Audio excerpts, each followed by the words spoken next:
Ayun, may electric guitar ako dito at papalitan ko po siya ng string. Nakabili po ako ulit ng earnable string. So pang ano pa siya, pang electric. At gauge 9 po to. So ayun, try po natin kung original. Ito, may sample ako dito.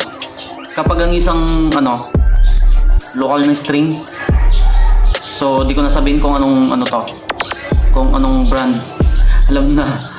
So papakita ko lang sa inyo yung sample ng isang local at original.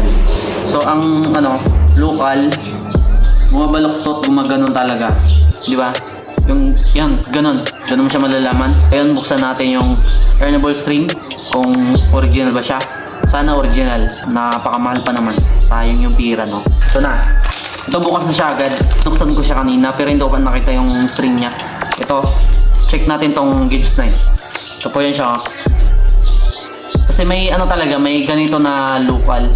Dami kasing klase ng ganyan eh. Baga imit yung iba. Gaya-gaya na lang ba? So ito, check natin kung original ang string na to.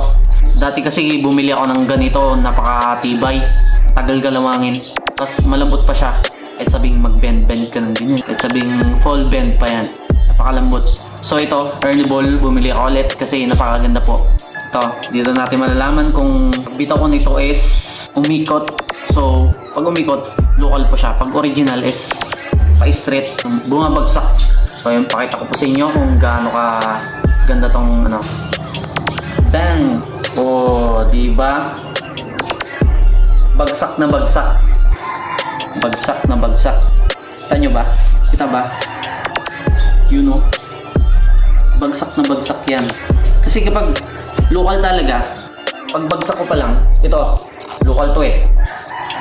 Tsaka mabilis to kalawangin. Lingguhan lang to. Mga pa lang to eh. 3 weeks. Ito, nagamit ko na to.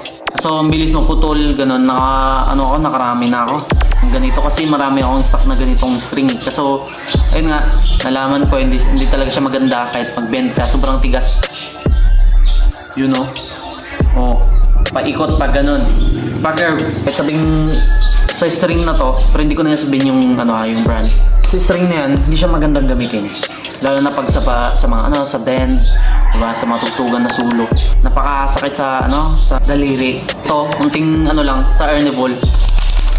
Hindi ako promoter ha. Hindi ako earnable. Sinishare ko lang sa inyo kung gaano kaganda to. So, ito, siyempre na-try ko lang ha, sa experience ko lang. Kahit unting bend ko lang, kumbaga abot na agad yung pinaka-nutang gusto kong kunin. Compare sa isang string na nabili ko. So ayun, kakabit ko na to sa electric guitar ko. So may pa ako dito, may dalawa pa ako dito. So ayun, sana may natutunan po kayo. Dahil ito yung natutunan ko lang din sa ibang gitarista, sa mga sikat na gitarista. Ayun, thank you po pala sa panonood, sa mga laging sumusuporta sa akin, sa mga video ko, sa mga umabang. Thank you so much po sa laging nag-share. God bless.